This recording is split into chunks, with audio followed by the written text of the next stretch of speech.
Senhor presidente, senhoras e senhores deputados, ilustres telespectadores da TV Câmara. Hoje e ontem nós tratamos aqui de uma coisa muito importante, que é a apropriação de riquezas. Nós, infelizmente, votamos ontem pela apropriação de riquezas das pessoas prejudicadas com os precatórios por parte dos maus pagadores, estados, municípios e União. Hoje de manhã ouvimos aqui o deputado Jair Bolsonaro reclamar da apropriação da riqueza das pessoas via multas de trânsito. E temos um debate muito candente a respeito da distribuição, portanto apropriação e depois distribuição das riquezas do pré-sal, pondo de um lado os estados ditos produtores e o conjunto delas. Nesse tema, evidentemente, a manifestação grosseira do governador do estado do Rio de Janeiro em nada ajuda no diálogo. Mas, enquanto isso, uma riqueza muito mais importante, muito mais decisiva, muito mais essencial e fundamental para o futuro do nosso país vai se perdendo. Essa riqueza é exatamente a nossa juventude.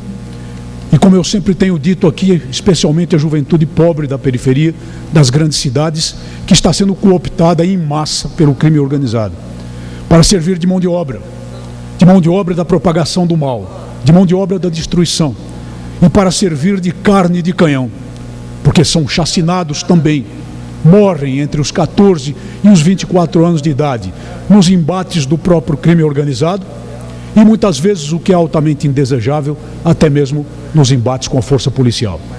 Mas há uma forma mais sutil ainda de destruição da juventude, uma forma muito mais insidiosa, uma forma que corresponde aproximadamente ao conceito de violência sutil aqui expresso e exposto na oradora que me antecedeu, pela oradora que me antecedeu, deputada Ângela Portela.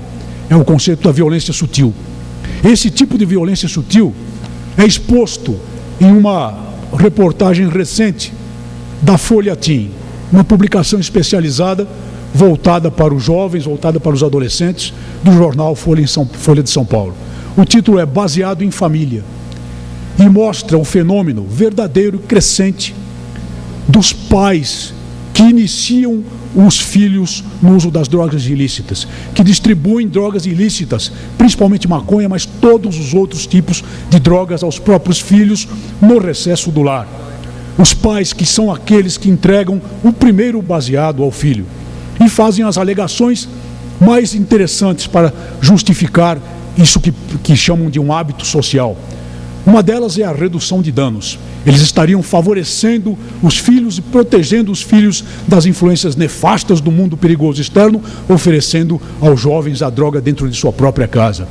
Outra seria evitar expô-los aos riscos que eles teriam se subissem os morros do Rio de Janeiro atrás da cocaína ou da maconha. E nesse sentido o pai acaba sendo o financiador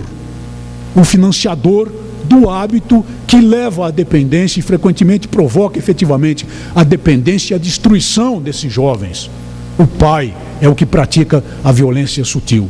Nós deveríamos prestar muito mais atenção do que essas alegações espúrias desses maus pais, o alerta de psiquiatras, como por exemplo Arthur Guerra, da Faculdade de Medicina da Universidade de São Paulo, dizendo o seguinte: o hábito cria um espaço vulnerável. É interessante a proximidade entre pais e filhos no mundo em que vivemos, mas amigo é amigo e pai é pai. E o papel dos pais é cuidar da saúde e da educação. E do psiquiatra Ronaldo Laranjeira, da Universidade Federal de São Paulo: quando o adulto endossa e compartilha a cultura da droga, ele não apenas contribui para o uso, mas facilita a persistência do uso e o desenvolvimento da dependência. O que esses pseudo-pais, que são passíveis até da perda do pátrio poder, e podem ser sim, e espero que sejam, pela atuação da polícia e do Ministério Público devidamente enquadrados na lei de entorpecentes, no Estatuto da Criança e do Adolescente e nas combinações do Código Civil. O que eles fazem e quando procedem dessa maneira, é exatamente preparar os seus filhos para a desgraça, é exatamente elaborar para que aqueles que eles deveriam proteger com maior carinho, a parcela da juventude que está sob a guarda deles, porque são os filhos deveriam proteger, deveriam encaminhar, deveriam afastar das ameaças, deveriam tratar quando necessário, põe no caminho do crime, da desgraça, da destruição, esfacelando a família, a própria família, o núcleo familiar. Peço para concluir, senhor presidente. A partir do sagrado recesso do lar, onde deveria conviver e se desenvolver harmonicamente e sob os valores religiosos e sob os valores sociais, a família. Esses não são pais.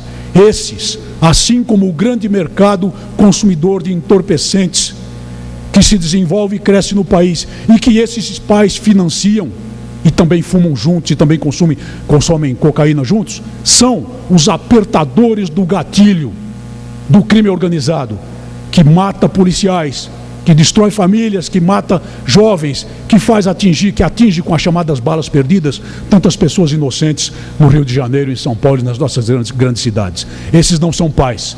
Esses deveriam ser rapidamente, rigorosamente desprovidos do poder familiar, para que não possam mais continuar a causar mal aos seus próprios rebentos e muito mal ao país.